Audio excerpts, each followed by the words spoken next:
প্রতিনিধিদের সঙ্গে এতক্ষণ আমরা কথা বলেছি। তো ওদের 3 দফা দাবি এবং এই 3 দফা দাবির যে পেছনে যে ব্যাখ্যা কেন ওরা 3 দফা দাবি করছে এগুলো আমরা শুনেছি।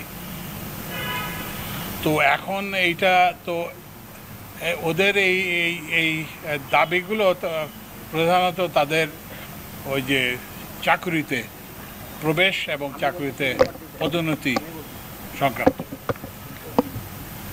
তো এইটা তো আমাদেরকে এইটা একটা ওদের কথা শুনলাম। এটাতে আরও অনেক অংশীজন আছে, আমরা তাদের কথা শুনবো, বিশ্ববিদ্যালয়ের শিক্ষকদের কথা শুনবো, তারপরে ডিপ্লোমা ইঞ্জিনিয়ার্স ওনাদের তাদের কথা শুনবো, তারপরে যেসব ইঞ্জিনিয়ারিং প্রতিষ্ঠান যারা হায়ার করে সংস্থা, যেমন এই যে এলজিডি, তারপরে কি বলে যে পাবলিক ওয়ার্কস ডিপার্টমেন্ট, কিংবা এই যে পাওয়ার ডেভেলপমেন্ট বোর্ডের চেয়ারম্যান সাহেব আছে, এখানে আছেন, রেলওয়ের ডিজি আছেন, ওনারা সঙ্গে বলবো। তো এইটার সঙ্গে বসবো এবং এইটার আমরা একটা যাতে সুরাহা করা যায় সেটার আমরা চেষ্টা করব। শিক্ষার্থীরা বলছে যতক্ষণ দাবি আদায় না হবে সড়ক ছাড়বে না। এখন না সেটা আমি বলি। আচ্ছা, এরপরে ওদের যেটা ইমিডিয়েট, যেটা আমরা এখনই আমরা করতে পারছি, যেটা আমরা করতে পারবো, কারণ আমাদের তো এখানে কমিটির মধ্যে 7 জন সদস্য আছে, আমরা 2 জন সদস্য তো বলতে পারি না যে আমরা এটা করলাম কি ওটা করলাম, এটা বলার সুযোগ নাই। ওই জন্য যেটা আমাদের পক্ষে করা সম্ভব সেটা হচ্ছে, আপনারা জানেন যে এই ঘটনাটার ইমিডিয়েট যে সূত্রপাত হয়েছে সেটা একটা রংপুরের একটা ঘটনা থেকে, নেস্কো বলে একটা কোম্পানি, তো সেখানে একটা জিডি করা হয়েছে। তো ও ছাত্রদের একটা দাবি ছিল, যারা আসছিল, যে এই দাবিটা এইটার ব্যাপারে ব্যবস্থা করার জন্য। তো আমরা এটা স্বরাষ্ট্র উপদেষ্টার সঙ্গে কথা বলেছি, পুলিশ প্রধানের সঙ্গে কথা বলেছি।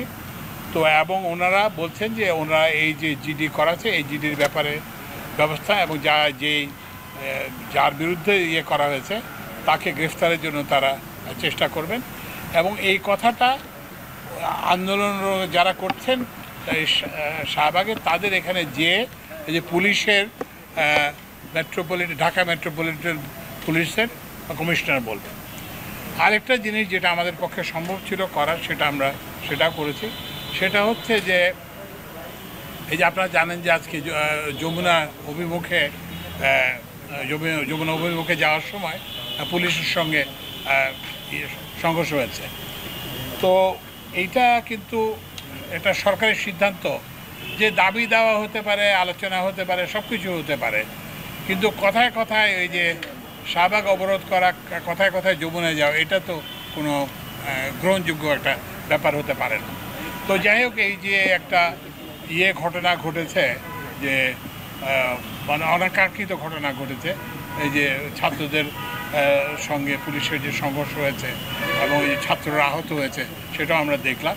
তো সেই জন্য ওই যে যিনি পুলিশ কর্মকর্তা যিনি যাবেন, তিনি দুঃখ প্রকাশ করবেন। তো এইটুকুই আমাদের পক্ষে করা সম্ভব ছিল এবং আমরা সেটা করেছি। এবং এই যে নোটিফিকেশন যেতে হয়ে গেছে, আমরা খুব শীঘ্রই আমরা বসবো এবং আমাদের কমিটির কার্যক্রম শুরু করব।